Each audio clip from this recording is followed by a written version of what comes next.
হাইলাকান্দির কালীনগরে একটি গ্রামীণ সড়কের বেহাল অবস্থা। গ্রামটির একমাত্র যাতায়াতের মাধ্যম এই সড়কের অবস্থা দীর্ঘদিন ধরেই বেহাল। ইদানিং বৃষ্টির মরশুমে আরো শোচনীয় দশা হয়ে পড়েছে সড়কটির।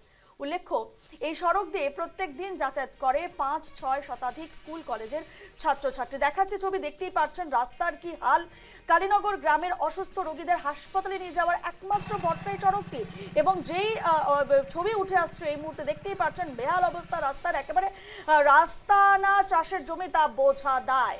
এবং স্থানীয় মানুষের অভিযোগ যে ভোটের সময় নেতারা উন্নয়নের দোহাই দিয়ে ভোট নিলেও পরবর্তী সময়ে আর তাদের দেখা মেলে না।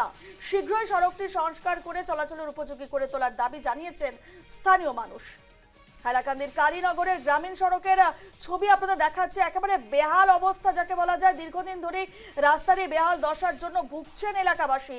বৃষ্টির মরশুমে আরো শোচনীয় দশা হয়ে পড়েছে এই সড়কটির। শীঘ্রই এই সড়কের সংস্কার করে চলাচলের উপযোগী করে তোলার দাবি জানিয়েছেন স্থানীয় মানুষ।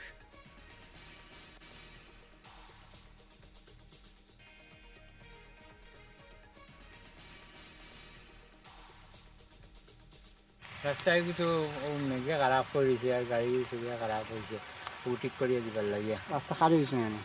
কাজ হয়েছে, ও তো লাল মাটি ফেলাইছে আর তো বাকি কাজ করতো তুমি করি। এদিকে ছাত্র আপ ডাউন করেননি? হয়, কেমন ছাত্র? বেজান ছাত্র আছেন, ধরো 100-150 আর ওই যে ও অন্য স্কুলেও যায়, ও 500-600 হইব। 500 ডেইলি আপ ডাউন করেন? মানে ডেইলি আপ ডাউন, মানুষ আপ ডাউন করেন এদিকে? হয়, মানুষ আপ ডাউন। আচ্ছা, রাস্তায় কি মানে আর টিকর নাই এখন? না, গাড়ি আনে রাস্তা বাইরে? গাড়ি আয়, ওই তো ছোটো গাড়ি অটো বাইক আইতে পারেনি কোনো রকম আয় আর কি। ও ছোটো করে সামনে বেশি কাদা। আচ্ছা।